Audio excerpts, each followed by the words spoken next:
pass immediately in this legislative session the Crash Victim Rights and Safety Act. This legislation takes very aggressive action against dangerous driving. This legislation does much more to support the victims of these crashes. This legislation mirrors the spirit and the approach we've taken here in New York City successfully with Vision Zero, which now, by the way, the Biden administration is using the New York City model of Vision Zero as the national framework for how to protect pedestrians, cyclists, motorists, everyone. We've got to do things differently. So in this bill, the Traffic Crash Victim Bill of Rights, in this bill, Sammy's Law, and this is named after a young man, 12-year-old, killed by a dangerous driver in my neighborhood in Brooklyn, 12 years old, whole life ahead of him, his life taken away because someone didn't do the right thing. And this bill would lower the legal blood alcohol level from 0.08 to 0.05. Every step to tighten up the law helps us to stop dangerous driving while intoxicated. Also, this legislation overturns the ridiculous rule of two, which literally suggests that if you do two dangerous things, you've done something wrong, as opposed to one dangerous, horrible thing being enough. So this is an opportunity to make profound change. And I'm calling upon our colleagues in Albany, I'm pleading with you, in the memory of Detective Sakos, in the memory of Sammy, in the memory of all those we've lost, please pass this legislation and help make the people of New York safe. We also in the city will continue to be announcing additional Vision Zero measures. We're investing a lot in Vision Zero in the budget we're working on right now. This is work that never ends, and we'll have a lot more to say on this in the next few weeks. Okay, let's go to what we talk about every day. Our vaccination effort continues to grow, and the numbers keep mounting, and it's a lot of work. We have to keep working even harder at it, but we keep moving forward every day. So as of today, from the very beginning, 6,737,641 doses administered. The walk-in initiative, crucial. I want to remind everyone, at the city-run sites, over 50 sites across the city, walk right in. If you got an appointment, that's great. If you don't, just walk right in. Easiest it's ever been to get the vaccination. If you haven't gotten it, this is the day to get it. If you want to make an appointment or you need more information, go to nyc.gov/vaccine finder, or you can call 877-VAX4-NYC. And we want to have a great summer in this city. We want to have a lot of our freedom back and our joy back. To help us get there, you need to get vaccinated for everyone's sake, your own, your families, your whole cities. Now, good news, a big milestone hit at Citi Field on Monday. Citi Field's been a great part of our vaccination effort. I want to thank the Mets. They've been outstanding partners. So as of Monday, we hit 100,000 doses administered at Citi Field. It is easy to get a vaccination at Citi Field. Things are working. It is the right place to go. Everything's clicking. Go to Citi Field, get that shot. That's easy. What's not so easy? Getting run support for Jacob deGrom. This continues to be a deeply troubling issue. We're going to come up with innovative new solutions in addition to the previously announced Jacob deGrom support plan. Okay, now let's talk about our recovery. Let's talk about our recovery for all of us, because recovery for all of us means bringing back the whole city, every neighborhood, for everyone. A recovery for all of us means people are safe and people can go about their lives. A recovery for all of us means that we change some of the things we used to do and we make them better. So one of the things we're focused on especially is different approaches, new approaches to public safety. We want this to be the summer where New York City comes back strong. We announced our Safe Summer NYC initiative. It is about investing in communities. It's about cops in the right places. It's about bringing back the court system, gun prosecutions, all of this coming together to beat back gun violence. Well, that investment in communities is crucial. And we have learned over the years more and more that community-based solutions to violence make all the difference. This is the Cure Violence movement and the crisis management system. This counts. And in this budget, we will be doubling the workforce this year for this summer for the Cure Violence movement and the crisis management system, and then we'll be tripling it for the summer of 2022. Today, we want to talk about a very specific effort to fight gun violence in a targeted way in a place that needs the additional help, that's gotten a lot of community support in Southeast Queens, focusing on the 105 precinct, Laurelton, Rosedale, Springfield Gardens, a place where we needed to take this approach and apply it. So it's a $1.1 million investment to specifically stop gun violence with these grassroots approaches. We're investing in two groups that are known and respected in the community, that have a connection to the grassroots and can make a difference. King of Kings and 100 Suits for 100 Men, two extraordinary community organizations that are going to take what works in the Cure Violence movement and the crisis management system and apply it in Southeast Queens and keep the community safe and help young people on the right path and help stop the violence. I want you to hear more about this. First, new council member from the community. She has hit the ground running. If you've ever seen an elected official hit the ground running, she is the definition of it. She came in to the council just as we were working on all the police reform measures. She really helped. She contributed to it. She focused us on specifically improving and expanding Cure Violence in her part of Queens. She is a solution-oriented leader and a problem solver. My pleasure to introduce Councilmember Salvina Brooks Powers.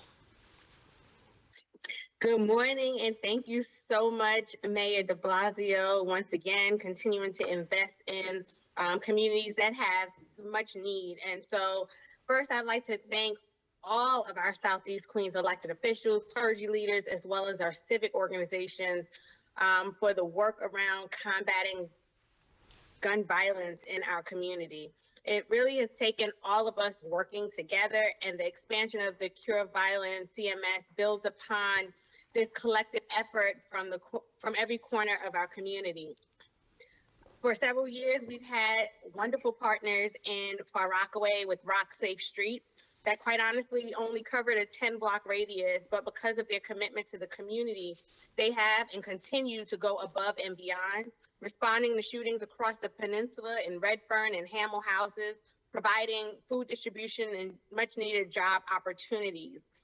Expansion of the Cure Violence services in Southeast Queens and Far Rockaway is a major step forward. The infusion of this funding will expand not only the resources for Rock Safe Streets exponentially and bring new resources to parts of Southeast Queens. And this announcement could not have, quite honestly, been more timely. Last night, I attended the Concerned Citizens of Laurelton meeting, and I was asked, what are we gonna do about the increase in shootings happening in the community? And just 2 days ago in Springfield Gardens, there were shots fired where there were 3 shells recovered. Gun violence in the 105th precinct is up with 7 shootings compared to 3 shootings the same time last year. Now the 105th precinct will have its own Cure Violence program with 2 trusted partners, the King of Kings Foundation with Lance and Todd Furtado, and 100 Suits for Men with Kevin Livingston, covering parts of Southeast Queens to really begin addressing the uptick in gun violence we've been seeing. These are 2 groups that I've watched perform the work in the community, even when the cameras were not rolling. The King of Kings Foundation was one of the first recipients of Operation Snug funding, a statewide anti-violence initiative I worked along, and I had the opportunity and privilege of working alongside both Lance and Todd and a number of statewide partners in this movement to bring an end to gun violence. And Kevin provides so much support to returning residents seeking employment and social services.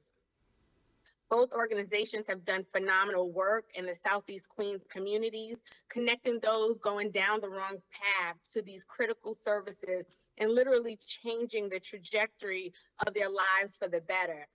Gun violence leads to loss of life, whether as the victim or as the shooter. The lives that are impacted or changed forever, and the impact leaves a lasting toll on families in our community.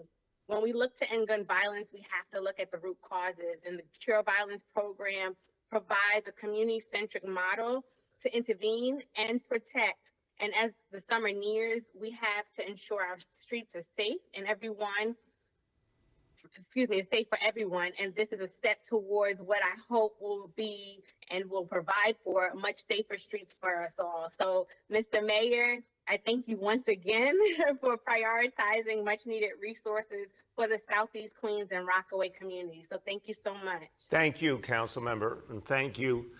I can tell how much this is passionate work for you to work with community residents to make things better. And I really appreciate what you said. When there's an act of violence, everyone is affected, everyone's lives change. We've got to stop that violence with community-based solutions. So thank you. And now, everyone, I want you to hear from someone who created one of those community-based solutions. And I really admire when folks see a problem and they say, if there's not a solution, we're going to create one. We're going to make something new. We're going to bring the community together and be part of the change we need. It takes a lot of spirit, a lot of heart to say, I'm going to step forward. I'm going to make the difference. And our next speaker is someone who did that, founder and president of 100 Suits for 100 Men. They'll be playing a crucial role in stopping violence in the 105th Precinct. My pleasure to introduce Kevin Livingston. Thank you so much, Mayor. I really appreciate you for having me on. Mayor, I must say, I want to start by thanking our elected officials out here for believing in what we're doing. I want to thank our sister Erica Ford and the leadership at Rock Safe Street for what they do on a daily basis. You know, this is a passion project for myself, and I can speak for Lance Furtado and Todd from King of Kings. We are incredibly excited to get the resources to really get in front of our young people and to make sure that they have the resources in place to take them to the next step. My experiences working within the Rikers Island ACS Children's Center, as well as my partners over at King of Kings, we will have the expertise to really get out there and get in front of the gun violence and make sure that it does not go to places where it don't need to go. I'm excited to create job opportunities for our youth, to continue to create job opportunities for our youth, and to make sure that we foster them with surrounding services and resources to make sure that their lives are better. I can't be more happy. I thank again Councilmember Salvina Brooke Powers for really believing in what we're doing, but we're ready to get to work, right? We already started work. You know what I mean? So, you know, Laurelton, we will be hugging on you and loving on you. 105th Precinct, within your confines, you have 2 community group organizations that are ready to get started, and we'll continue to put our young people first and make sure we end the systemic gun violence in our community. Thank you. Thank you so much, Kevin. And Kevin, thank you again. It takes so much to say you're going to create something and make it work. You've done that. Your colleagues have done that. It's making a difference. It's going to be one of the reasons we turn things around this summer, and you're going to save lives. And I just want to thank you for the profound work you're doing. God bless you. Thank you. And God bless you too. Thank you. Thank you so much. All right, everyone, let's do what we do every day now, and let's turn to our indicators. And again, we have had weeks of good indicators. Today is no exception. Let's keep going. And I'm going to keep saying it. If you like these good indicators, if you like the fact that things are getting better, if you like fewer and fewer restrictions, and you haven't yet gotten vaccinated, go get vaccinated. So here we go. Number 1, daily number of people admitted to New York City hospitals for suspected COVID-19. Today's report, 121 patients. So obviously well below threshold. Confirmed positivity also has gotten a lot lower, 37.19%. Hospitalization rate also well below threshold, 1.61 per 100,000. So that's good news all along. Number 2, new reported cases on a 7-day average. Well, that graph speaks for itself. Continued progress. Today's report, 1,083 cases. Number 3, percentage of people testing citywide positive for COVID-19. Today's report, 2.61%, again, way below threshold and declining. So that's good news all around. Few words in Spanish as we conclude, and this is about, again, how we work together with the community to end gun violence. No podemos recuperar una ciudad para todos sin vecindarios seguros. Por eso tenemos que eliminar la violencia armada. El movimiento Cure Violence ayuda a mantener la paz y estamos lanzando una expansión importante en el sureste de Queens. Su ciudad está trabajando para proteger a su familia. Juntos haremos que nuestra ciudad sea más fuerte y segura que nunca. With that, let's turn to our colleagues in the media. Please let me know the name and outlet of each journalist. We'll now begin our Q&A. As a reminder, we're joined today by Dr. Choksi and by Dr. Katz. First question today goes to Marla from WCBS 880. Good morning, Mayor, and good morning, everyone on the call. How are you, Marla? Good. How you doing? I'm feeling okay. We're moving forward. Okay. All right. Well, I'm a middle schooler that's sitting on the carpet with no synchronous education. But anyway, that's besides the point. I wanted to ask you about the Department of Education changing Columbus Day to Indigenous Peoples Day, and when the decision was made to add Italian Heritage Day to Indigenous Peoples Day on the calendar. And can we get your feelings as an Italian American on erasing Christopher Columbus's name from the calendar? We heard from a lot of elected officials who say that it's an affront and they're angry about it. Look, I think this process wasn't handled right. I certainly didn't hear about the change, nor did the chancellor, so we spoke about it and we both agreed this was not the right way to handle things. Saying very clearly that we honor Italian Americans, I'm an Italian American, I could not be more proud. I focus on my heritage all the time. I honor my grandparents, Giovanni and Anna, who came here from southern Italy. I've been to their hometowns. I could not feel my heritage more strongly. We have to honor that day as a day to recognize the contributions of all Italian Americans. So, of course, the day should not have been changed arbitrarily. I think saying it's a day to celebrate Italian American heritage is absolutely right and appropriate, and that's the way to talk about it and to think about it. I think also saying, as has been done in many parts of the country, it's a day to think about history and honor Indigenous people as well. I agree with that too. So the process wasn't right, but the end result is going to be a day to honor Italian American heritage, a day to honor Indigenous peoples. I think that's a good way forward. Go ahead, Marla. Councilman Mark Levine tweeted today that we're not paying enough attention to the steep decline in vaccination, with a 67% drop in first shots compared to peak, and 45% of New York City adults still haven't gotten their shots. What is the city going to do about that? You have talked about incentivizing people, but we haven't seen it thus far. Yeah, and you're right, exactly, Marla. And so I'd say two things. I think Councilmember Levine is right to say we've got to change our approach given some of the new facts. I think you're right to say you haven't seen the new incentives yet, and we want to show them to you very quickly. We're nailing down the final details, but you're going to be seeing a lot more.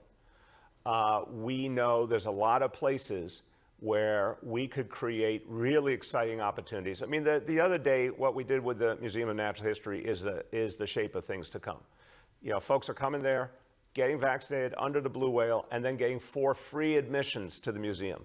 We're going to be working across the spectrum, sports teams, entertainment venues, restaurants. We're going to be looking to do incentives just like that to give people great opportunities when they get vaccinated. So that's exciting. We're going to have that real soon. I would say to you, Marla, we've seen the rate go down, but we still have to recognize a lot of people are getting vaccinated. And I don't want that to be missed in this situation. I was looking at the national numbers the other day, and you still got millions of people getting vaccinated every single day. Once upon a time, we would have thought that to be a miracle. I remember when we thought it was a big deal if we could get to 1 million vaccinations in a day in this country. We're well above that now.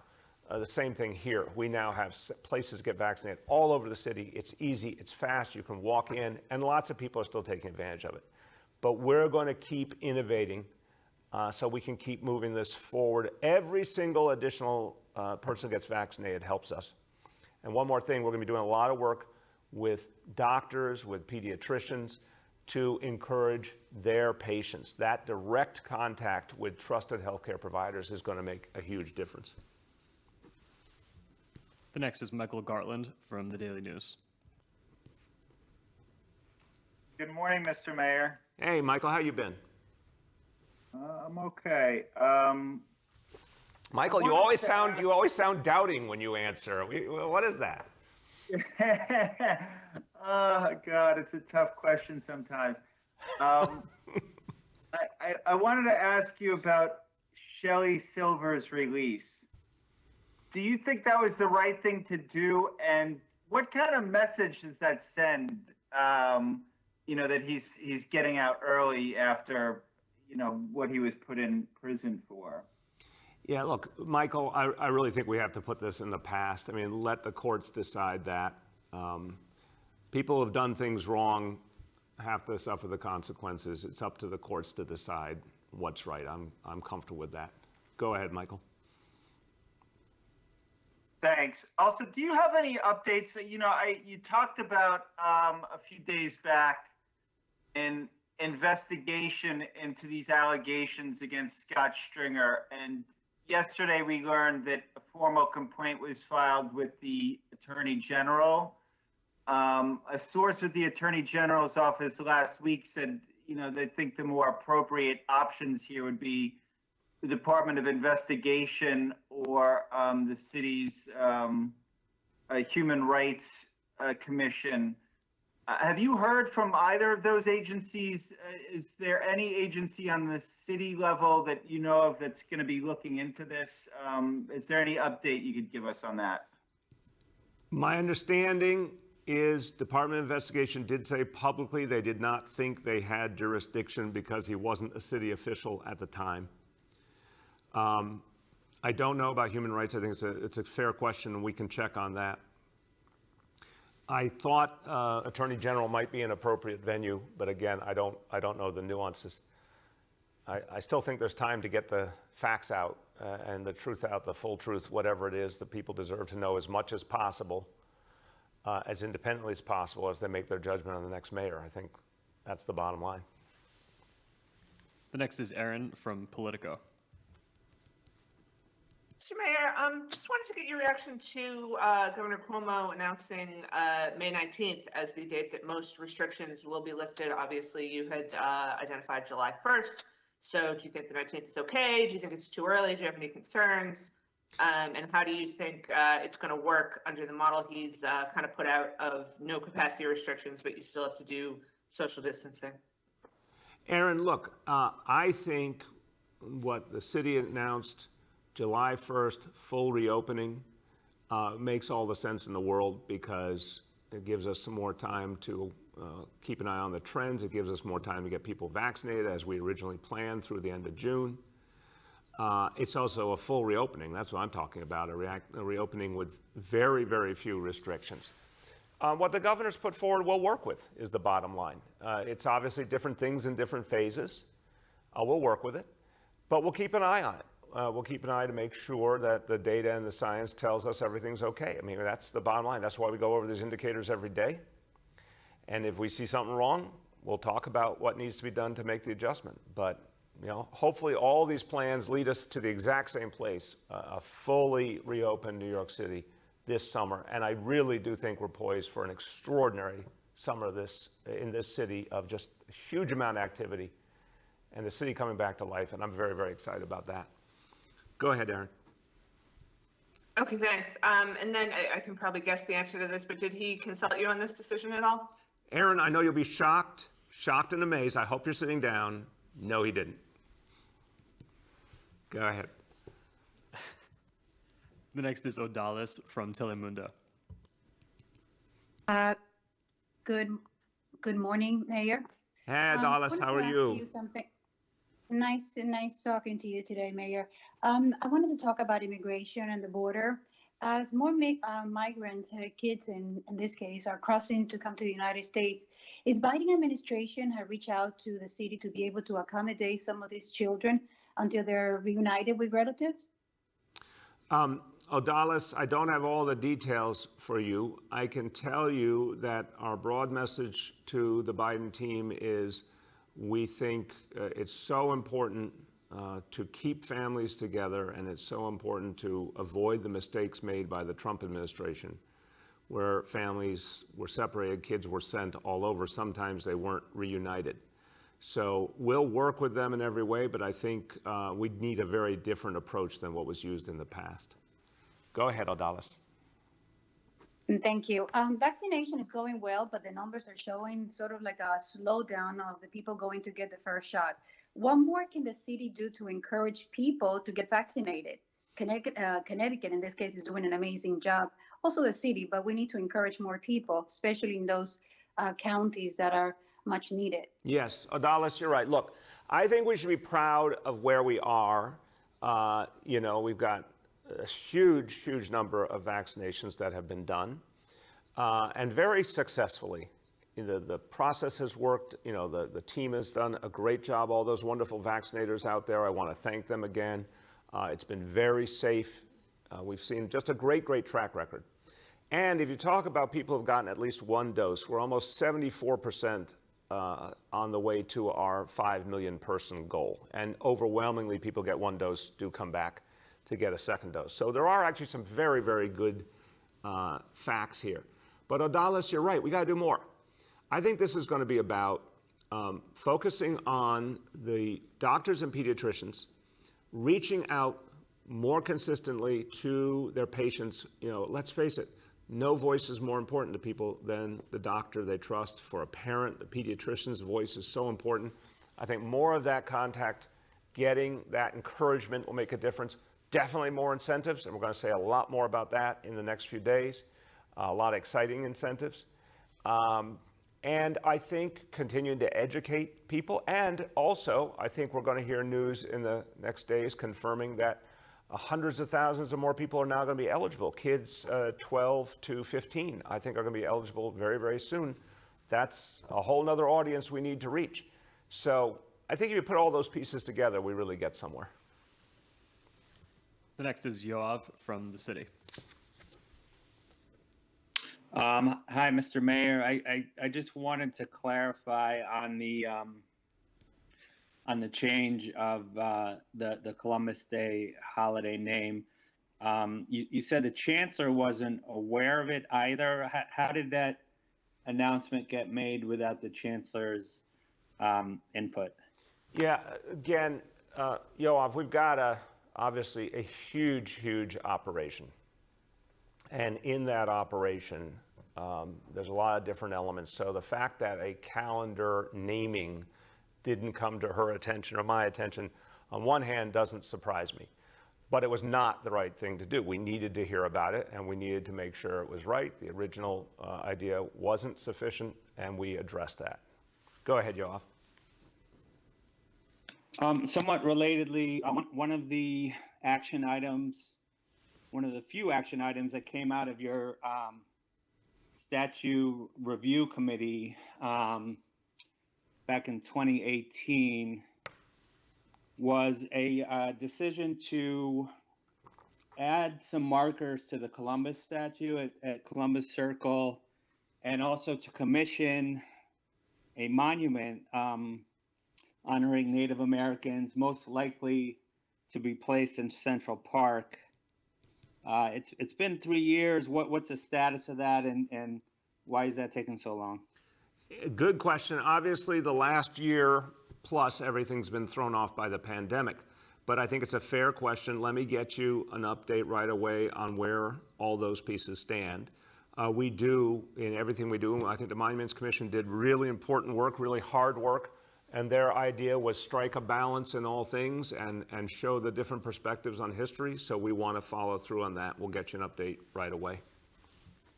The next is Abu from Bangla Patrika. Hello, Mayor. How are you? Good, Abu. How you been? Good. Thank you so much. Mayor, I would like to know the Pfizer is going to get the permission, hopefully, for 2 to 12 years old kids. How city is preparing, and what kind of program they have to motivate the kids as well to get the vaccine. I'll start, Abu, and I want to turn to Dr. Choksi. This is going to be an important new development. Look, I'm speaking as a parent now.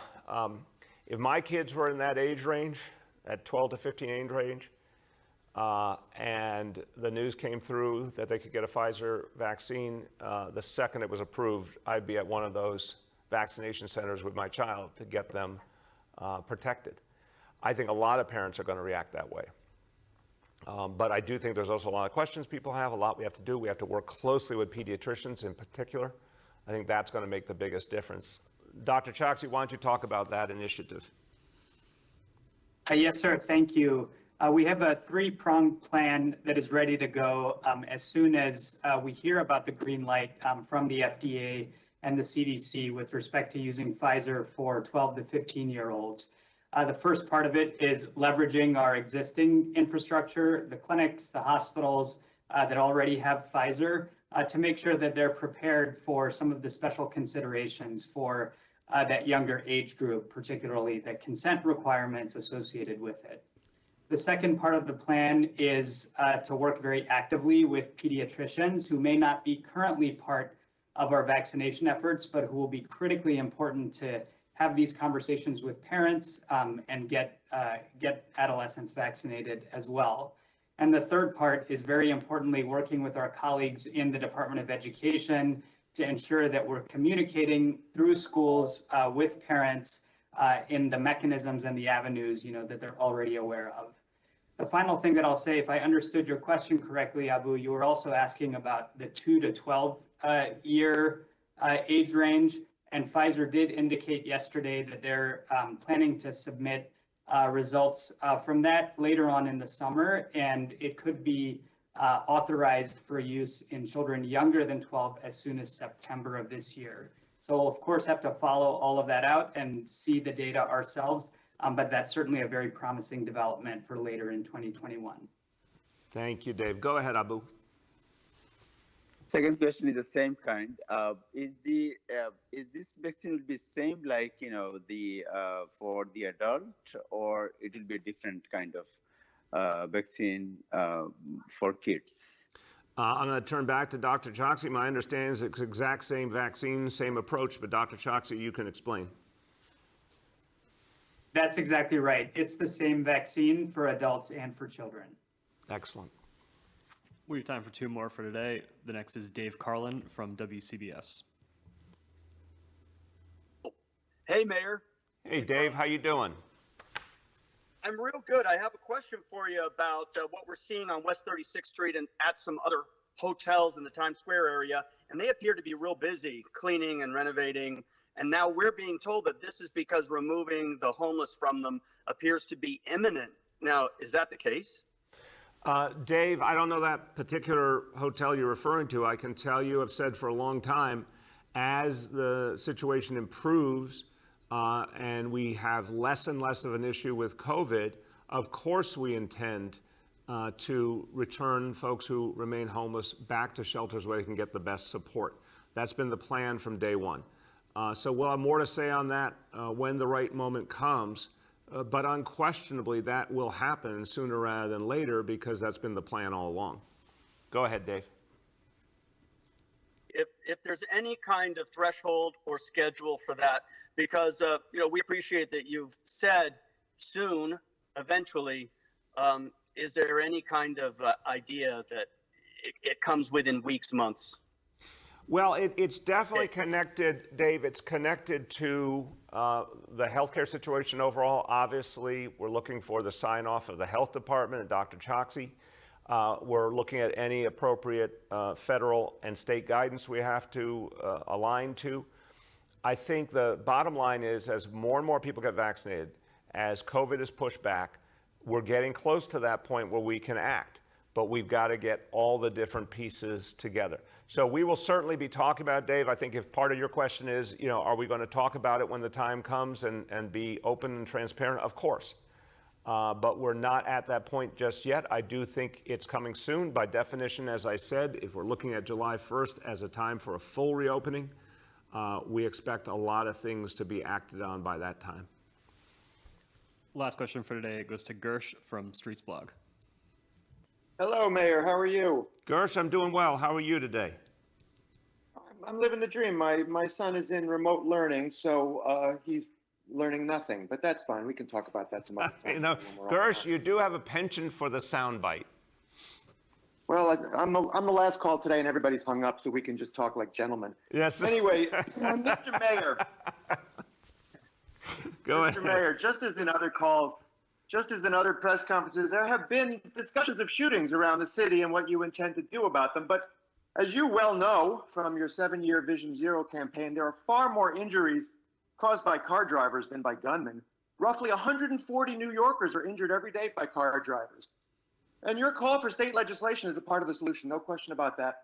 And you should be proud to know that one of the safest places in the city right now is the open street that you created on 34th Avenue in Jackson Heights, where crashes are down 80% during the hours when the barricades are in place to prevent through car traffic. So, I don't know if you know this, residents of that neighborhood have started a new petition drive. On Sunday, they started this, calling on the city to turn 34th Avenue into a linear park. And as you know, parks contribute so much to our mental health, our physical health, from pollution, and of course, from crashes. So what do you think of this proposal to turn what your own DOT calls the gold standard of open streets into a linear park? I think it's an interesting proposal. I think we clearly, look, Gersh, we are learning every day and changing all the time, and that's good. There are places we've talked about before where we'll be doing different approaches in terms of pedestrian spaces, for example. So we're going to look at a whole lot of different options. Some places we might say, here's something we want to do permanently. Other places we'd say, here's something we want to do temporarily. But we're constantly looking to do more because it's working. So I take this as a helpful nomination. I'm glad you raised it. And we'll look at it. I'll talk to DOT about it, and we'll come back and let you know what we're thinking. Go ahead, Gersh. You know, as a follow-up, I'd like to get Dr. Choksi to comment as well, because, you know, the Department of Health could do so much more to demand car-free spaces for residents, given research that shows the negative health and mental health impact of pollution, noise, and obviously the crashes caused by cars and car drivers. In my extensive back and forth with the Health Department press office, I have not been made aware of anything the Department of Health has done under Dr. Choksi or his predecessor to combat the crucial public health crisis of cars. So let me turn to Dr. Choksi, but Gersh, again, I really do appreciate you've raised a lot of important issues over the last few years, and many of them have helped us to focus on changes we can make. So this is, I dare say it's advocacy journalism, but it's productive advocacy journalism, and I appreciate it.